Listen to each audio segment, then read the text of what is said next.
அடிக்கிற வெயிலுக்கு உடம்ப குளிர்ச்சியாக வச்சுக்கிற மாதிரி சாப்பிட்றதுக்கு ஒரு சூப்பரான மோர் குழம்பு எப்படி செய்யலான்ட்டு பார்க்கலாம்.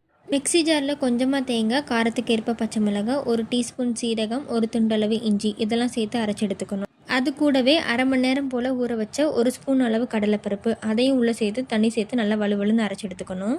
அரைச்ச விழுத ஒரு பாத்திரத்தில் சேர்த்து தேவையான அளவு உப்பு, மஞ்சத்தூள் சேர்த்து பச்சை வாசனை போகிற அளவு கொதிக்க விட்டுக்கணும். காய் சேர்க்கிறதா இருந்தால் இதுக்கு முன்னாடி காயை வேக வச்சுட்டு அது கூடவே இந்த விழுதை சேர்த்து கொதிக்க விட்டுக்கோங்க. வெண்டைக்காயாக இருந்தால் லைட்டாக வதக்கிட்டு அதுக்கப்புறம் வேக வச்சு எடுத்துக்கோங்க.